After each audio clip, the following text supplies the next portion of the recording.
رب العالمين والصلاة والسلام على سيد المرسلين وعلى آله وصحبه أجمعين. أما بعد فأعوذ بالله من الشيطان الرجيم. بسم الله الرحمن الرحيم. إن الله وملائكته يصلون على النبي يا أيها الذين آمنوا صلوا عليه وسلموا تسليما.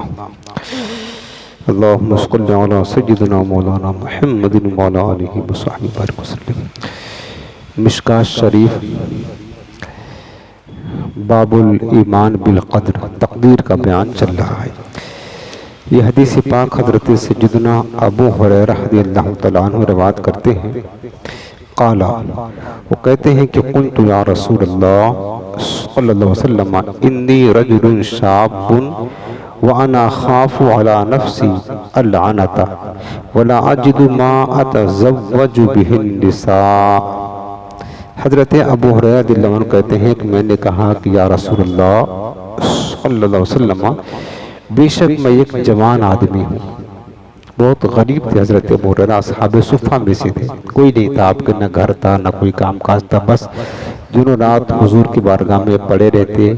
سرکار نے کچھ دے دیا کھا لیے، ورنہ فاقے کرتے اور علم دین حاصل کرتے. سب سے زیادہ حدیث پاک حضرت سیدنا ابو ہریرہ نے روایت کی ہے، سب سے زیادہ حضور کی صحابہ میں. اور سرکار جہاد کے لیے کہتے تو جہاد کے لیے چلے جاتے، ورنہ وہی اصحاب صفہ کا جو چبوترا تھا اسی پر پڑے رہتے تھے اور حضور کے قدموں میں علم دین حاصل کرتے، حضور کی حدیثیں روایت کرتے تھے. تو ایک دن کہنے لگے کہ میرے آقا میں ایک جوان آدمی ہوں. اب وَأَنَا خَافُ عَلَى نَفْسِي الْعَنَةَ، اور میں اپنے نفس پر زنا کا خوف رکھتا ہوں، کہیں ایسا نہ ہو کہ زنا میں مبتلا ہو جاؤں. یہ صحابہ کرام کا اعلیٰ درجے کا تقویٰ تھا، یاد رکھنا. وہ تو انتہائی متقی تھے، لیکن چونکہ ایک خواہشات نفسانی اللہ نے تو انسان کے اندر رکھی، ٹھیک ہے. اسی لیے تو میرے آقا کریم نے فرمایا کہ یا معاشرہ قریش، نکاح کرو، اے گروہ قریش نکاح کرو. نکاح سے تمہارے دل کی پاکیزگی ہوتی ہے، تمہاری نگاہوں کی پاکیزگی ہوتی ہے. اور اللہ نے دیکھو، یہ فطرت ہے، اللہ نے ایک انسان کے اندر رکھا ہوا ہے. تو اب انہوں نے کہا کہ میرے آقا میں ایک جوان آدمی ہوں، مجھے اندیشہ ہے کہ کہیں زنا میں مبتلا نہ ہو جاؤں، اور میں وَلَا أَجِدُ مَا أَتَزَوَّجُ بِهِ النِّسَاءَ، اور میں ایسی قدرت بھی نہیں پاتا ہوں کہ میں عورتوں سے نکاح کروں. میرے پاس نہ مکان ہے، نہ اخراجات ہیں، نہ کچھ ہے کہ میں نان نفقہ برداشت کر کے کسی عورت سے نکاح کر کے اس کو میں اپنا گھر بساؤں. میرے پاس ایسا بھی کچھ نہیں ہے. کأنہ یستأذنہ فی الاختصاء، گویا کہ وہ حضور سے خصی ہونے کی اجازت چاہتے تھے. یعنی انسان جس طریقے سے جانور کو خصی کر دیا جائے تو شہوت کم ہو جاتی ہے، تو اسی طریقے سے وہ چاہتے تھے، مطلب اجازت چاہتے تھے کیا میں خصی ہو جاؤں تاکہ شہوت نہ رہے، تو اندیشہ بھی زنا کا گناہ کا نہ ہو. اب آپ دیکھیں یہ صحابہ کا اعلیٰ درجے کا تقویٰ تھا. انسان کا خصی ہونا یہ ایک نقص ہے، کمی ہے. صحابہ کرام اپنے اندر کمی کو تو برداشت کر سکتے تھے، لیکن گناہ ہو جائے، گناہ اللہ کی نافرمانی ہو کر فاسق و فاجر کہلائے، یہ گوارا نہیں کرتے تھے. اپنے اندر ایک کمی ہو جائے، نقص ہو جائے، خرابی ہو جائے ہمارے جسم میں، وہ ٹھیک ہے، لیکن ہم سے کوئی گناہ ہو، آپ کی نافرمانی ہو، یہ گوارا نہیں کرتے تھے. یہ اعلیٰ درجے کا ان کا تقویٰ تھا. تو قالا، راوی کہتے ہیں حضرت ابو ہریرہ کہ میں نے جب یہ کہا فسکت عنی، حضور خاموش رہے، سرکار نے کچھ جواب نہیں دیا. ثم قلت مثل ذالک، پھر میں نے یہی بات کہی جو بھی ذکر کیا. فسکت عنی، پھر حضور خاموش رہے. ثم قلت مثل ذالک، پھر میں نے ایسے ہی کہا. فسکت عنی، پھر حضور خاموش رہے. ثم قلت مثل ذالک، پھر میں نے چوتھی مرتبہ یہ بات کہی. حضرت ابو ہریرہ کہتے ہیں میں نے چوتھی بار حضور سے جب یہ بات کہی، فقال رسول اللہ صلی اللہ علیہ وسلم یا ابا ہریرہ جف القلم بما انت لاقٍ، فرمایا کہ اے ابو ہریرہ جس سے تو ملنے والا ہے، جو تجھے ملنے والی چیز ہے اور جس کو تو پائے گا، ان سب کو لکھ کر قلم قدرت خشک ہو چکا ہے. یعنی جو تیری مقدر میں ہے، تیری قسمت میں ہے، وہ لکھ کر کے اللہ کا قلم خاموش ہو چکا ہے۔ فاختص علی ذالک او ذر، چاہ تو خسی ہو یا خسی ہونا چھوڑ دے۔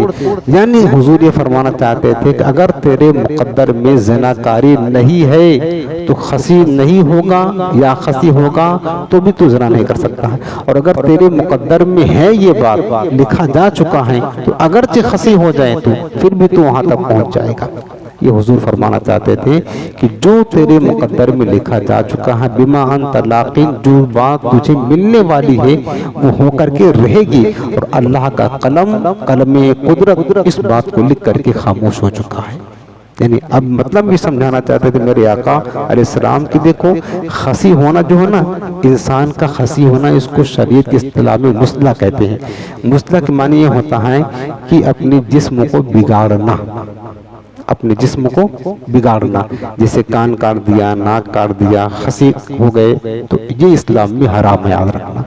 جسم کو بگاڑنا اسلام میں کیا ہے؟ یہ حرام ہے، تو اس کی اجازت نہیں ہے۔ تو میرے آقا علیہ السلام تو گویا کہ انہیں یہ منع فرما رہے تھے کہ اس طریقے سے نہ کرو۔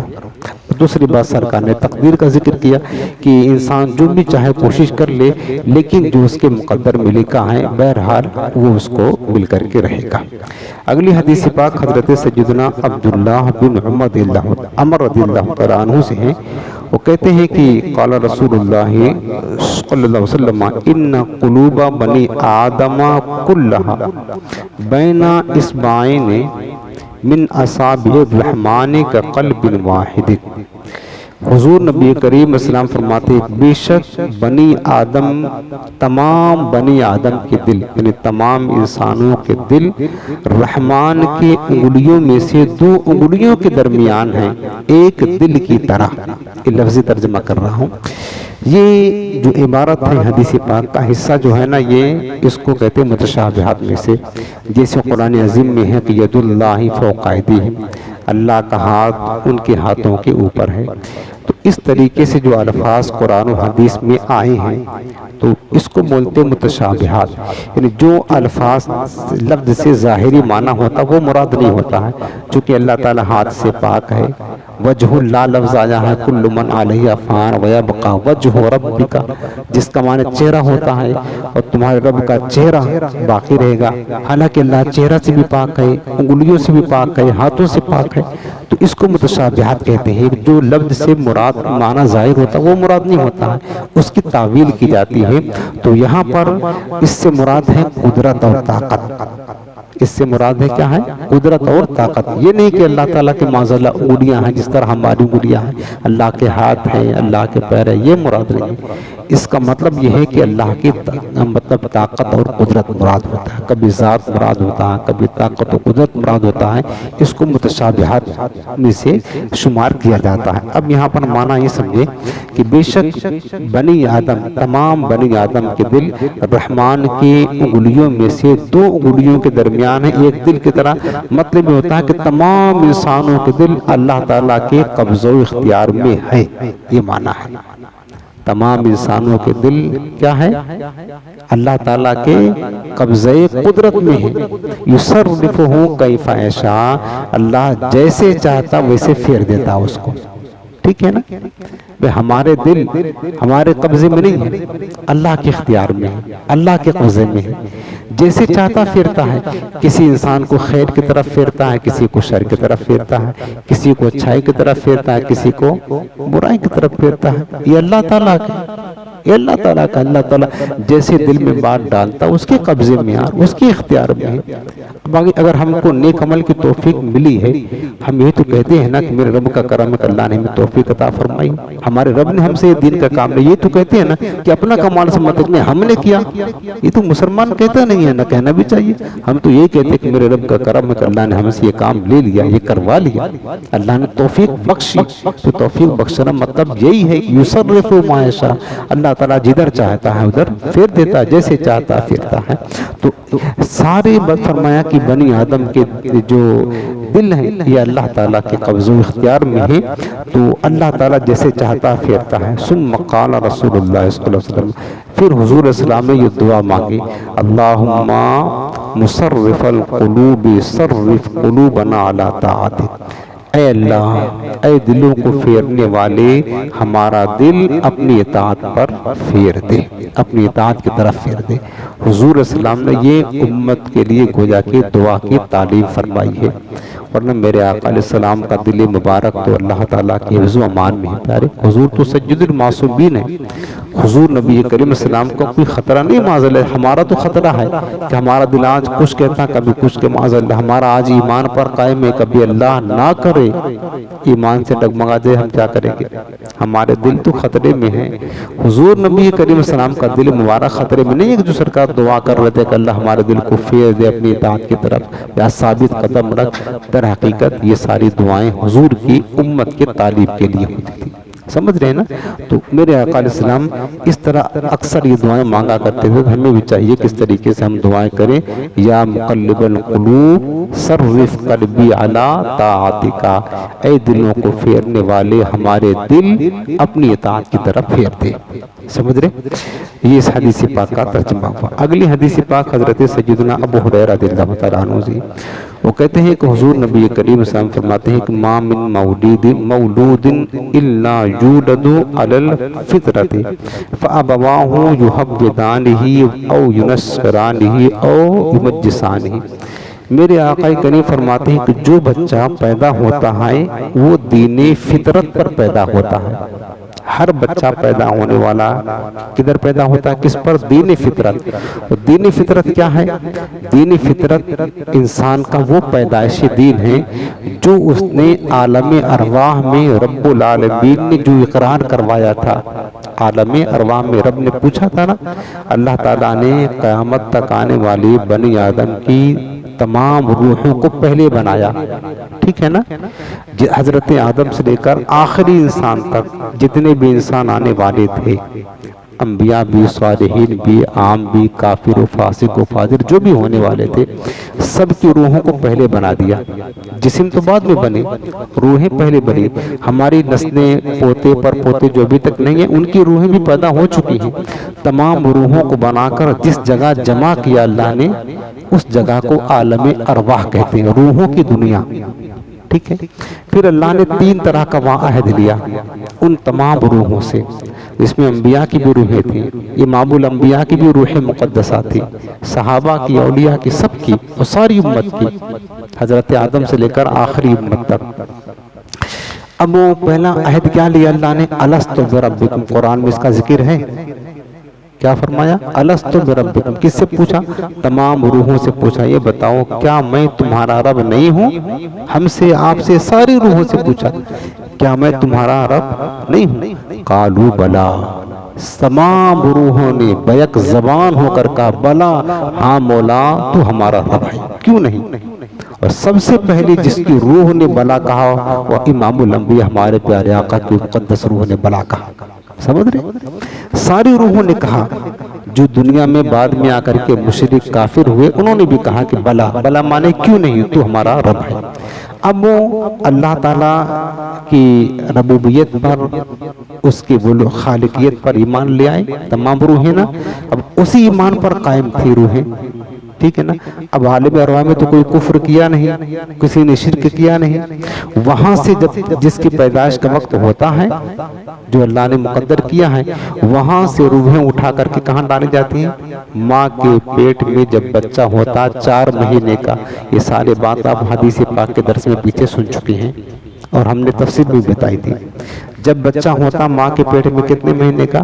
4 مہینے کا، اس کے اعضاء بن جاتے ہیں تو وہ فرشتہ وہاں سے روح اٹھا کر کے لا کر کے اس کے اندر اللہ کے حکم سے ڈال دیتا ہے۔ یہ وہی روح ہے جو ایمان لا چکی تھی اللہ تعالیٰ پر، تو کفر تو کیا نہیں، لا کر کے ماں کے پیٹ میں آئی۔ اب ماں کے پیٹ میں بھی تو کوئی کفر نہیں کرتا ہے نا، نہ وہاں بھی کفر نہیں کیا، نہ عالم ارواح میں کفر شرک کیا، نہ ماں کے پیٹ میں، ٹھیک ہے نا؟ اب وہ حالت ایمان میں ہے، وہ بچہ حالت ایمان میں ہے۔ اس کے بعد جب پیدا ہوا تو پھر جو پیدا ہوا اس کو کہتے ہیں دین فطرت، اس کا پیدائشی دین، اس کا پیدائشی دین کون سا ہے؟ وہی اسلام ہے، وہی اللہ تعالیٰ کو ماننے والا دین ہے۔ یہ پیدائشی اس کو دین فطرت کہتے ہیں، دین فطرت، فطرت اللہ الذی فطر الناس علیہا۔ اسی دین کو کہ جس دین پر بچہ پیدا ہوتا وہ کیا، وہ اللہ کی ربوبیت کا اقرار کرنے والا، اللہ کی ربوبیت کا اقرار کرنے والا۔ تو میرے آقا یہ فرمانے کہ جو بچہ پیدا ہوتا ہے کسی کے گھر پیدا ہو، کافر کے گھر، یہودی کے گھر، عیسائی کے گھر، مسلمان کے گھر، پیدائشی جو اس کا دین ہوتا ہے وہ دین اسلام ہوتا ہے، وہ ایمان ہوتا ہے، ایمان پر پیدا ہوتا، اسی ایمان پر جو عالم ارواح میں رب کو کہتا مالک تو ہمارا رب ہے، ٹھیک ہے نا۔ اس کے بعد پھر کیا ہوتا ہے، فَأَبَوَاهُ يُحَوِّدَانِهِ، اب اس کے والدین اس کو یہودی بنا دیتے ہیں، او ینصرانہ، یا اس کو نصرانی بنا دیتے ہیں، او مجسانہ، یا اس کو مجوسی بنا دیتے ہیں۔ بچہ جب ہوش سنبھالتا ہے تو پھر دیکھتا ہے کہ ہمارے باپ دادا کا دین کیا ہے، ہمارے والدین کا دین کیا ہے۔ اگر ان کا دین کفر شرک والا ہو تو وہی اختیار کرتا ہے، یہودیت پر اگر ان کے والدین اس کے قائم ہوتے ہیں تو یہودی بن جاتا ہے، نصرانیت پر قائم ہوتی ہے تو نصرانی بن جاتا ہے، لیکن پیدائشی جو ہوتا ہے مومن ہوتا ہے، مسلمان ہوتا ہے۔ بعد میں ہوش سنبھالنے کے بعد وہ کیا ہو جاتا ہے، اس کو کیا کہتے ہیں کہ یہودی نصرانی وہ بعد میں بنتا ہے، پیدائشی مومن ہوتا ہے، یاد رکھنا اسی دین پر ہوتا ہے، اسی ایمان پر جو عالم ارواح میں تھا اس کا ایمان۔ لیکن ایک بات یہاں یاد رکھنا، آپ سوچو گے کہ پھر جب وہ بچہ مومن ہوتا ہے تو کافر کے گھر پیدا ہونے والا بچہ مومن ہے اور بلا شبہ مومن ہے، تو چاہیے کہ اگر وہ بچپنے میں فوت ہو جائیں تو اس کی جنازہ پڑھیں، کفن دفن کریں، حالانکہ کفن دفن کرنے کا حکم نہیں ہے اس کو، سمجھ رہے نا، ہے وہ دین فطرت پر، دین فطرت پر ہے، لیکن کافر کے گھر پیدا ہوا ہے وہ دین فطرت پر، وہی پیدائشی دین جو ایمان تھا، لیکن شرعی طور پر اس دنیا میں آنے کے بعد احکام بدل جاتے ہیں پیارے۔ اس دنیا میں شرعاً اس کا ایمان معتبر نہیں، شرعاً معتبر نہیں، اس لیے اس کو نماز جنازہ پڑھنے کا، کفن دفن کرنے کا ہمیں حکم نہیں ہے، بلکہ اپنے ماں باپ کے تابع ہو کر کے اس کو یوں ہی دفن کیا جائے گا۔ البتہ اب سوال یہ ہے کہ آخرت میں جو بچہ کافر کے ہاں پیدا ہوا، مر گیا، اس نے کچھ نہیں کیا، نہ کفر کیا، نہ شرک کیا، نہ گناہ کیا، اب مر گیا، اب وہ جہنم میں جائے گا؟ علماء نے فرمایا کہ نہیں جائے گا، جہنم میں تو وہ جائے گا جو کافر و فاسق ہو، اس نے تو کچھ کیا نہیں، پھر کہاں جائے گا؟ تو اس میں علماء کرام نے مختلف رائے بیان فرمائی ہے کہ بعض کہتے ہیں کہ جنت میں جنتیوں کے خادم ہوں گے، وہ جہنم میں تو نہیں جائیں گے، جو طے ہیں، یا تو مقامی عراف ایک جگہ ہے جنت و جہنم کے بیچ میں، وہاں رکھے جائیں گے ان کو، لیکن جہنم سے ان میں نہیں جائیں گے، کیونکہ اللہ کا وعدہ جہنم میں وہی جائے گا جس نے کفر شرک یا نافرمانی کی ہو، برا عمل کیا ہو، وہی جہنم میں جائے گا، اور انہوں نے برا عمل کیا نہیں ہے۔ تو چونکہ یہ کافر کے گھر پیدا ہوئے، مسلمان کے گھر نہیں پیدا ہوئے، تو وہ جو حکم مسلمان کے گھر بچہ پیدا ہوتا اس کا وہ اجر و ثواب اس کو نہیں ملے گا، لیکن بہرحال یہ جہنم سے ضرور بچا دیا جائے گا، سمجھ رہے؟ چونکہ یہ دینی فطرت پر پیدا ہوا ہے اور اسی پر موت ہوئی ہے۔ پھر میرے آقا نے ایک مثال دی، فرمایا کہ کما تنتج البہیمۃ بہیمۃً جمعاءً، جیسے کہ جانور بے عیب بچہ جنتا ہے، ہل تحسون فیہا من جدعاء، تو کیا تم اس میں کوئی ناک کان کٹا پاتے ہو؟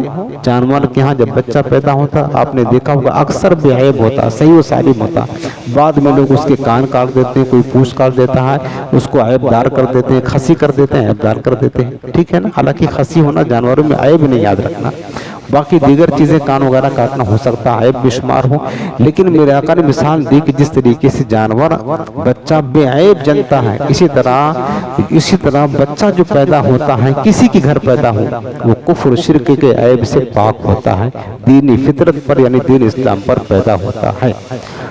ثم یقول، پھر میرے آقا کریم نے یہ آیت کریمہ تلاوت فرمائی، فرمایا کہ فطرت اللہ الذی فطر الناس علیہا لا تبدیل لخلق اللہ ذالک الدین القیم، فرمایا کہ اللہ تعالیٰ کی فطرت، یعنی اللہ تعالیٰ کی وہ فطرت، وہ طریقہ جس پر اللہ نے انسانوں کو پیدا کیا، وہ کیا ہے؟ وہ دین ہے، دین اسلام ہے، لا تبدیل لخلق اللہ، اللہ کے خلق میں تبدیلی نہیں، ذالک الدین القیم، میرے آقا فرماتے ہیں کہ یہی سیدھا اور سچا راستہ ہے، یہی سیدھا اور سچا راستہ ہے۔ تو یہ جو احکام تھے بچپن میں کہ پیدائشی طور پر ہر بچے کا دین جو ہوتا ہے وہ اسلام ہوتا ہے، اور اللہ تعالیٰ کا یہ شکر ہے، کروڑوں بار اللہ کا شکر ادا کیا کرے کہ اللہ نے ہمیں مسلمان گھر میں پیدا کیا، ماں باپ دیا مسلمان، تو آج ہم مسلمان ہیں، اپنے ماں باپ کی بدولت مسلمان ہیں پیارے۔ ہاں، اگر اللہ تعالیٰ ہمیں کسی کافر کے گھر پیدا کر دیتا تو ہم کیا ہوتے؟ وہی ماں باپ کا دین اپناتے۔ اللہ تعالیٰ کا کروڑوں شکر ہے کہ اللہ نے ہمیں اسلام کی عظیم نعمت دے کر کے بہت بڑا احسان فرمایا۔ اب اللہ سے یہی دعا کرتے رہے کہ اللہ جس طرح تو نے ایمان دیا اور قائم رکھا، موت بھی ایمانی پر ہی عطا فرمانا۔ اللہ ہمارے حال زار پر رحم فرمائے۔ الحمدللہ رب العالمین، والصلاة والسلام علی سید